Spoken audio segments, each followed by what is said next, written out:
विमल, पोलो, जोबा केसरी, हर पल मनाओ केसरी त्योहार। फायदा फिलहाल इसमें जो नजर आ रहा है वो अमेरिका का ज्यादा है या भारत का, ये एक सवाल जरूर हो सकता है। लेकिन जैसा कि विपक्ष के नेता इससे कह रहे हैं, ये ट्रेड डील ना होकर ये थ्रेट डील की तरह है। भाई आपको 18% चुकाना होगा, जो इससे पहले तक आप 2 या 3% चुकाया करते थे। ऊपर से एक और, ये अमेरिका डायरेक्ट करेगा हमें कि हम रूस से तेल खरीदें या ना खरीदेंगे, और अगर हम रूस से डायरेक्ट इनडायरेक्टली किसी भी तरह का कोई डील करते हैं तो वो 25% पेनल्टी फिर हम पर इंपोज कर देगा। ये एक बात हो गई। दूसरी बात यह कि $500 बिलियन का यहां पर आपको अगले 5 सालों में उससे लिखा है ना, India intends to purchase 500 billion of US energy products, aircraft parts, और आगे और बहुत कुछ है वहां पर।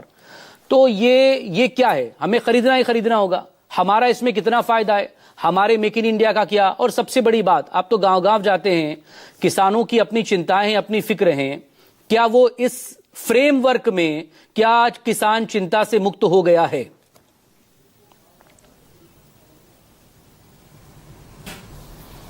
हाँ, सबसे आखिरी सवाल जो आपका मकसूद है वो सबसे इम्पोर्टेंट है कि गांव देहात या ग्रामीण इलाकों में किसानों के दिमाग में जो ये बात है कि भारत अमेरिकी ट्रेड डील के बाद चावल, दाल, आटा, गेहूं, डेयरी प्रोडक्ट्स, पोल्ट्री प्रोडक्ट्स, मुर्गा, चिकन और सब्जियां, तो कुल मिला जुला के इस ट्रेड डील के जो अंतरिम ये जो आया है सामने, इससे ये साफ होता है कि भारत में अमेरिका ये सब कुछ भी नहीं भेज सकेगा। भारत ने इसमें किसी तरह की कोई छूट नहीं दी।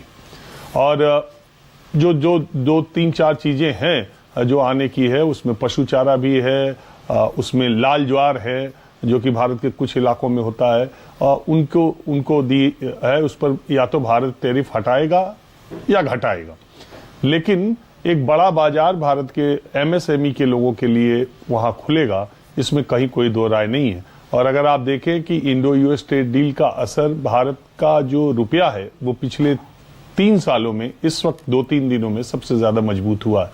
तो इसका पॉजिटिव इम्पैक्ट ये है। और दुनिया में जिस तरह के हमने पीछे करीब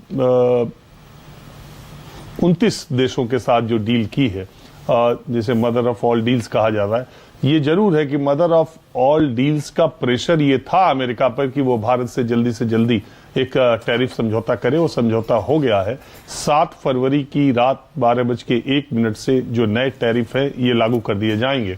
और जो हमारे लेदर और गारमेंट्स और ये सब पे जो अभी 25% या 50% तक लगने लगा था अगस्त के बाद, अब वो 18% होगा। एक बड़ा बाजार भारत है, दुनिया का सबसे बड़ा बाजार अमेरिका के लिए। और आज के दौर में ट्रेड डील होना और उसमें एक ऐसी जगह पर पहुंचना, और जब से जो सबसे ज्यादा शंकाएं थी जिस क्षेत्र को लेके, कृषि क्षेत्र को लेके, वो शंकाएं मुझे लगता है कि निर्मूल साबित हुई हैं। ऐसा कहीं कोई डरने की या उन शंकाओं पर जोर देने की कहीं कोई बात नहीं है। अभी तक जो सामने आया है उसमें भारतीय किसानों के हितों को कहीं से कोई नकारात्मक प्रभाव पड़ने की आशंका फिलहाल दिखाई नहीं देती, ऐसा मुझे दिखाई देता है। और इस डील से भारत की अर्थव्यवस्था को एक गति मिलेगी, ऐसा माना जा सकता है। जहां तक आपने रशिया की बात कही, भारत रशिया से तेल नहीं खरीदेगा। अभी कल तक रशिया के मंत्री ये बात कहते रहे थे कि भारत ने ऐसी जानकारी उनको कोई नहीं दी है। भारत की तरफ से तो कुछ नहीं बोला जा रहा है रशिया के मामले में। ये जानकारी अमेरिका की तरफ से आ रही है और रशिया की तरफ से आ रही है। एक तरफ अमेरिका बोलता है कि भारत ने कह दिया है कि रशिया से वो तेल नहीं लेगा, दूसरी तरफ रशिया कहता है कि नहीं, भारत ने हमसे ऐसा कुछ भी नहीं कहा है, कोई समझौता नहीं तोड़ा है, सारी हमारी रिफाइनरी के समझौते इंटैक्ट हैं। भारत अभी कुछ नहीं बोल रहा है। हमारे देश की सरकार ने अभी ये स्पष्ट नहीं किया कि अमेरिकी दबाव में रशिया से तेल लेना वो बिल्कुल खत्म कर देंगे। तो जब तक रशिया की तरफ से, अपने देश की तरफ से ये बात सामने नहीं आए, तब तक अमेरिकी राष्ट्रपति और उनके मंत्रियों के बयानों पर मुझे लगता है कि विश्वास करना बहुत ठीक नहीं है।